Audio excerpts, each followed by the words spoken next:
general estimate, no, sa mga babae, it ranges from 4'11 to 5.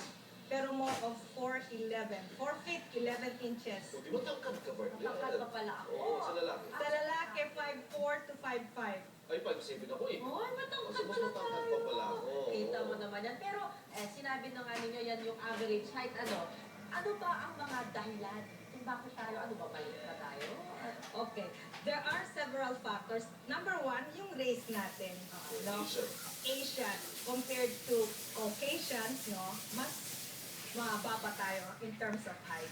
Okay. Okay, but in general, may tatlong factors that may affect yung or influence ang sa pagtangkad. Unang-una yung genes.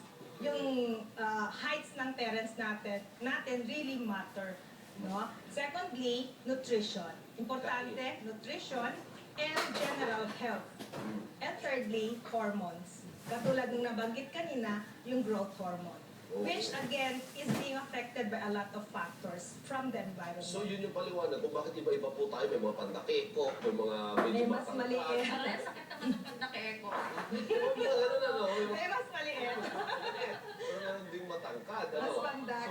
So depende yan sa kinakain mo, sa dugo mo, o yung genes mo. Sa genes mo at saka saka sa hormones. hormone. Alala ko nung bata ako, parang pag kayo, tatangkaran niya sa linya sa school eh. Diba? Totoo yan. Nandun ka sa harapan, yung sa likod.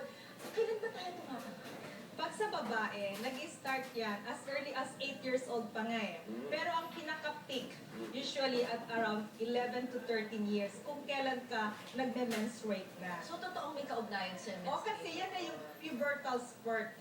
Ay, gano'n. O, coincidental. Hindi totoo din na kapag tinuli ka, yung bata daw pag tinuli, matatangkad bigla yan. Kasi that is the time na tinutuli din sila during the pubertal growth So, spurt. puro walang relasyon yung pagtuli sa Oo, pagtangkad. kasi katulad ng bagong panganak, tinutuli mo na, di ba? Oo nga. O, hindi ba? Oo, yung mga bata. O, di ba tumatanggal ba siya agad? Hindi naman. Tama. Pero yung sinasabi ni Ate Big kanina, di ba nung nag-intro kami kanina, sabi niya wala ka ng pag-asang tumangkad kasi gusto ko maging 5'9", 5'10". Sa ganitong edad, sa edad kong 25, Wala na. Wala na. Hindi ka na 25. O, anyway, kasi sa babae, normally stop ang growth ng babae between 17 to 19 years of age. Pero sa lalaki, they can have a minimal increase in height even beyond 20 years. Pero pagdating ng 25, talagang wala na. Kasi yung epiphyseal plates, yun yung plate na dun sa bone mo na kung saan yun ang responsible kung bakit ka nag-i-increase pa in height, nagsara na. oh, so yung mga advertisement natin bilang mga vitamins na pampatangkad, hindi umubra yun. Sa edad namin. Nutrition. Oo, okay. At edad ninyo. Natin, oo, natin. Sige, sige. Ano to? Oo, yung nutrition natin, di ba still the best source of nutrition is adequate and well-balanced diet.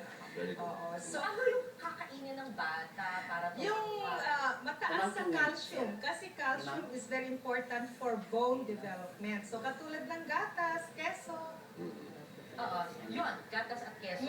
lalo na sa growing up years. Alala ko dati 1612 gususo yun eh, para daw tumangkad. Vitamin D complexes, pwede mo naman makuha yan sa mga pagkain talaga. Bigla kitang dinilata kasi akala ko pinlag mo, hindi ba brand yun? Hindi ba brand yun? Vitamin 1, vitamin 2. Generic. So sa mga kababayan natin nanonood, sa mga bata pa pala partner, doon tayo may tsansa. Oo Pero tayo sa mga naman. adult na, wala na po. Kung gano'ng high po, yun na yun. Oo, unless na meron kang abnormality in growth hormone or growth hormone disorders or growth disorders. Kaya meron tayong nakikita sobrang laki, di ba? Yung acromegaly ang tawag nila. Pero rare naman siguro. Oh, very Hindi- rare. Hindi naman yun yung normal. Just like the tallest man in the world. Oo. Pero hindi pa ako tapos sa nutrition, Doc. Eh. Kung pag sinabi mo, kung na nakikita mo maliit yung anak mo, mahahabol mo pa ba yan? Painumin mo ng gatas? Kasi baka reactionary o dapat mula baby, umiinom na siya ng gatas. Basta from the time that the baby was born, up to the time na ina-expect mong magko-close ang bone plates, importante talaga yung maayos na nutrition. Stretching mo lang magagawa. Exercise. But not, it is not true that if you stretch, Oo nga. it will increase the Parang unatin. it will increase the height, no. It depends so much upon the bone plates. Oh. So yung growth spurts nangyayari during puberty. Yung parang Actually, inulat sila, dalawang ano, periods ang growth spurts. Oh. Infancy, the first 2 years of life. Mhm. O kasi from birth up to first year, Mm. 10 inches agad ang i-increase mo eh. Sa length mo. And then mag-slow down yan. O, until adolescence again na parang dumoble pa lalo. In fact, yung final adult height natin is gained during puberty. Mm. 25%. I was thinking, partner, sa mga edad natin, hindi na tayo nag-i-increase. Parang nagdi-decrease pa tayo. Di ba meron nagkukuba na, no? Di ba nagdi-decrease yung height mo? More of the posture na of the Yes, bones. yes. And the bones. So, Yeah. bones. Nagiging osteoporotic na. Oo. Pag nag-asawa halimbawa yung nanay, medyo hindi katangkaran, at ang tatay ay matangkad. Parang Nababawi ba yun? Yung parang nagiging moderate, nagiging medium. Kaya naman, pag i-analyze mo kung yung height ng anak mo, tama ba yan o hindi, you have to consider the mid-parental heights. Ano yun? Yung average ng height ng mother at saka ng father, pag samahin mo, you get the mid-parental See? height. Nanay ko, Oo. 4'11". Oh. Papa ko 5'10". Oh. Ito nangyari sa Kaya, Oh, nasa see? middle ka, Oo. Pero kung may kapatid siyang lalaki, pwedeng makuha ng lalaki yung 5'10". yeah, kasi because of the genes. Nice. Oo, ganun pala Because yun. of the genes. So kailangan partner pag Asawa ka na ba? ng matangkad. Para kahit Kung baliktad bro, yung babae yung matangkad at yung lalaki yung medyo hindi katangkad. Either way. Either way. Kasi both will have an influence on the height of the kid or of the child. Both Oo. parents. Oo. Paano malalaman yung maximum height ng isang bata? Okay. Is there a way of Sa finding lalaki, out? Oo. sa lalaki, you can actually predict the mature height at 2 years old. What? For instance, only in boys. Okay. So if at 2 years old, for instance, the boy has already is 3 feet in height, Okay. most likely he will be a 6-footer. Ulitin natin ha. So pang bata, 2 taong gulang, at It's ang one height niya, of the mature height.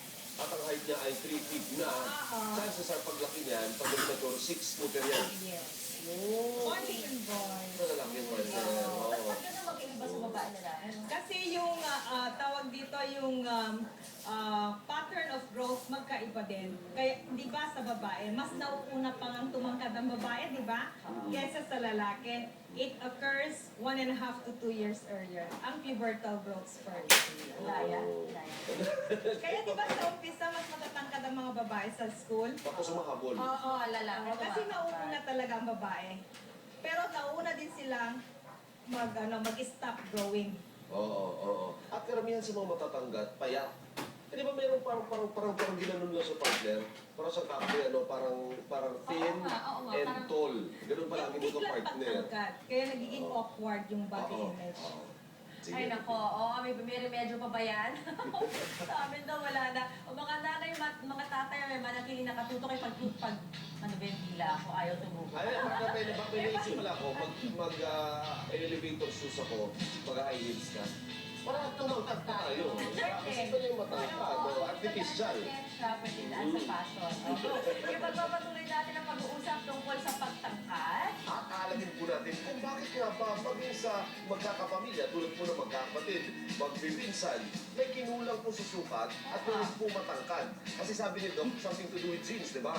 Eh bakit yung pinsan ko, pantak, ako matangkad? Di ba, partner? Lahat ng yan sa pagbabalik ng salamat, Doc. Galaman po kayo.